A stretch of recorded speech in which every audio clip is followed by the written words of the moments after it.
Welcome to Assembly Calendar. I'm Mike Frezon, and with us for our program today, Assemblyman Bob Oaks. Bob Oaks represents the 130th Assembly District. The 130th District includes Cayuga, Wayne, and Oswego counties. We thank you folks all throughout the region for joining us. Bob Oaks, nice to see you. Nice to see you, Mike. It is our pleasure to have you here. Cayuga, Oswego, and Wayne County. We need to get you, No, you said it just right. Oh. I'm just thinking that, our discussions are always based here in Albany, Assembly Calendar. We need to get you out into some of God's country out along Lake Ontario and the Finger Lakes region and see a bit of Cayuga and Oswego and Wayne counties. And I really don't know that I've been in any of those three counties. I don't know that I have been. We've got some beautiful spots. The weather today is probably the best day we've had in Albany. I understand the concept of good weather. I'm very much in favor of sunshine and 70 degrees, and we're starting finally to see that here at the state capitol in Albany. And I'll throw that back around. If there are people watching who have never been to their state capitol, that's something you ought to do. You ought to come in and check out the Capitol building itself, because there is no more impressive building, I don't think, in all of the state of New York, including all that's down the Hudson, down in New York City. It's a beautiful building. You should come in and see where your assembly member represents you, and your state senator, and it's the kind of craftsmanship that you just don't get a chance to see that often. It's interesting. Since my office is now in the Capitol as opposed to the Legislative Office building, I've been more in tune to having people from the district, and I'm so glad you said welcome to people and invite them to come. I love to have people come and just spend a few minutes with them, talk a little bit about the building. The entry to the Assembly chamber and the balcony is right outside my office door, and being able to step out with people and talk a little bit with them about whether this, we're in session or not, but to be able to talk about the history that's a part of that building. The governor has done a great job around his office, the Hall of Governors. A half-hour walk there is a history lesson about the state of New York and understanding, for instance, when the stock market was established in New York, or other dates in history. New York is so much a part of United States history. And I love to take people, when it's a good day like it is today, to the Corning Tower, 42nd story.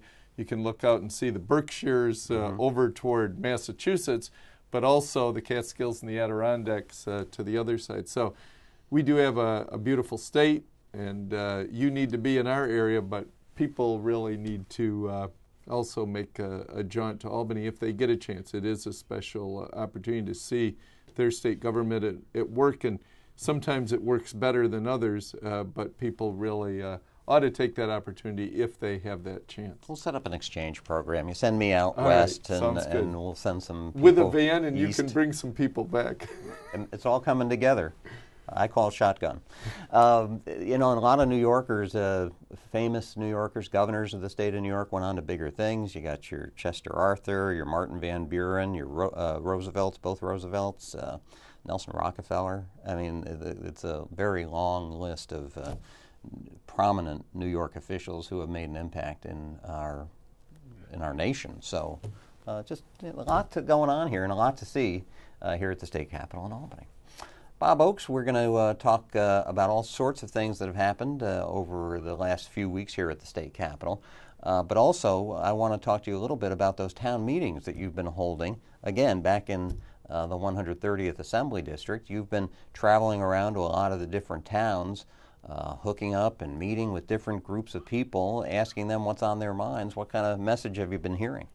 Well, actually, I really appreciate people who come out. Some people write to me, they send an email, write a letter. Some people call up occasionally with a phone call, but having an opportunity to sit with a group of people around a room and talk, and some of those we do in a circle. If it's around 15 or 20 people, some of those go to 40 or 50, and so we keep them in the rows for that, because it's just a little too big to do that. But to be able to sit and talk with people, let them express some of their concerns and also talk to me about their frustrations or occasionally even what's going right in state government, I think is extremely helpful. And a legislator who only sees themselves as attending, for instance, functions back in the district or being in Albany, I think they miss out on that opportunity to have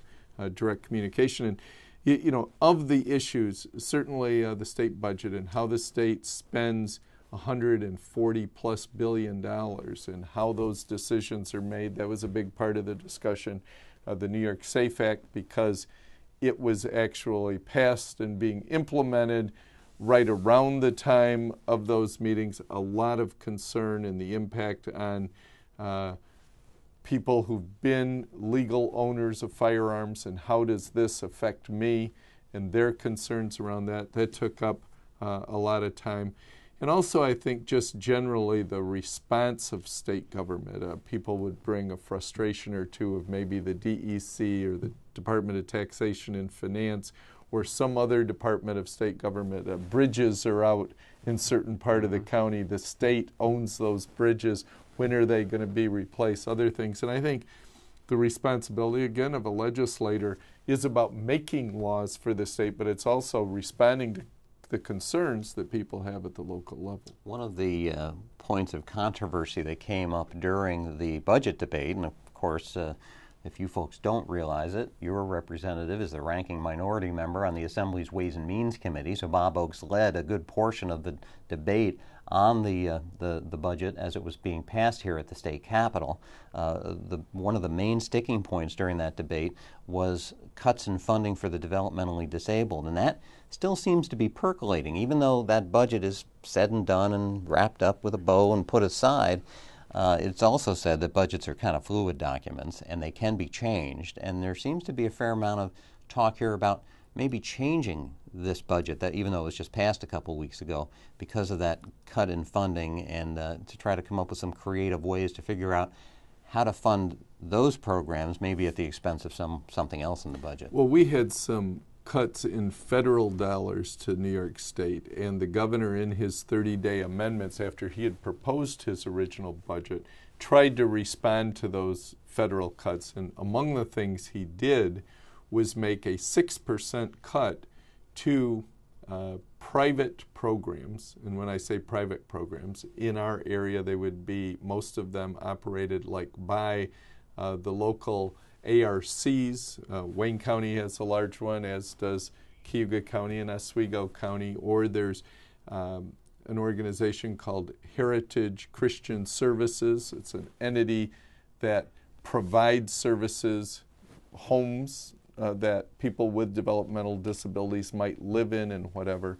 And that funding to those, the governor ended up saying, we're going to cut that 6%. And we just heard back saying, are you kidding me? You know, we're being pressed already. These are people with significant needs.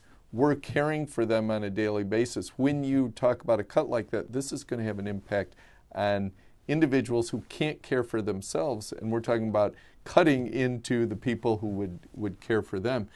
Through some budget negotiations, a portion of that, but only a quarter of the cut, meaning it changed the cut from a little over 6% to around 4.5%. We still saw that as a substantial amount of a cut to those programs around the state. And certainly we heard from families who have family members being cared for in those facilities. We certainly heard from them as well as the facilities. And but unfortunately, the budget ended with a $90 million statewide cut for those programs. Since then, there have been a number of efforts. In fact, while we're taping this show, there is a news conference going on in another part of the Capitol complex where people are talking about, here's some options, Governor.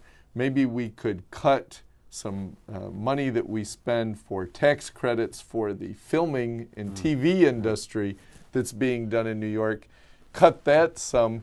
Isn't a higher priority taking care of people with developmental disabilities? Whether it's that or it's a number of other areas of things that might be done to make a few cuts or switches, shifts in the budget. $141 billion, the total budget, to get $90 million moved to people with disabilities and the entities or agencies that provide those services. I think that can be done. I think it has to be done before we leave here in June. There was a lot made of the rather significant amount of money in that budget for the, what were they calling it, the Jimmy Fallon tax credit, or the tax credits that were going to go to the Hollywood production companies as a way to entice them to come to New York State, do your filming. But there are some who say, you know what, this is New York, and we've got New York City. These companies are going to come here anyway. Do we really need to be giving them tax credits to do that enticing? What do you think about that? Well, I think that's an extremely legitimate question, and certainly we look at tax credits, I think, as a legislature or as a state. This is something that we are saying to you, you would have otherwise a tax liability of so much.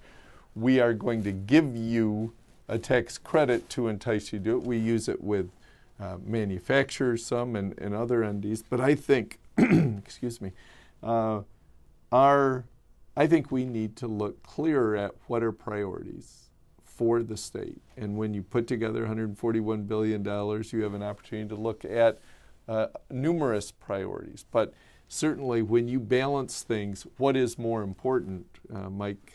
I don't think there's anything more important than we do in the state than care for those who are vulnerable, and those with developmental disabilities certainly are fit right into those people. I've only got a couple minutes left. I let time get away from me a little bit here because I want to ask and get at least some reaction from you to the other news headlines that have been coming out of Albany, and that's about corruption in state government. You've had some colleagues in the Assembly and the Senate taken away from here in handcuffs recently, charged with crimes such as bribery and corruption. I guess tell us, what you and your other colleagues say when something like this happens, and is there going to be any kind of movement to try to do something about it? Well, there is, and all in a minute and a half. Initially, there's shock, frustration, anger. Very honestly, as a legislator, because I think this leaves people out away from this process. In fact, one of the people who was arrested saying, well, that's what everybody does. Right. Well, it isn't what everybody does here, but clearly it's what too many people do because we've had the problems. I think it's very difficult, whether someone is trying to reprimand their children and keep them acting within a certain parameters, whether it's a bank who's dealing with millions of dollars and they have employees and they have to make sure that those employees work within certain parameters, or it's your government and people working there. We need to set the rules, make the consequences very definitive and very strong, and then we have to promote a culture of openness and transparency. And I think too often, whether it's passing a bill and trying to do it behind closed doors, it gives the sense of we're doing things around here that are not open and letting people have a view in. And so I think we need to take a serious look at a number of things, whether it's term limits for legislative leaders because they're in too long and we need to shift that around so they don't get too much power, whether it's having term limits for legislators themselves, whether it's looking at how we finance campaigns. There's a number of things and issues. We saw recall elections come up as a proposal, too. Recall election of saying, let the people say if we have our legislator who isn't doing what we need to do, let's give us a chance to have him pulled back or her. You did pretty good for a minute and a half, I got to tell you right now, but we're out of time. Bob Oaks, thanks for joining us. Thank you folks, too, for spending your time. I hope to come out and visit you sometime soon, and we'll hope to see you next time for our next edition of Assembly Calendar.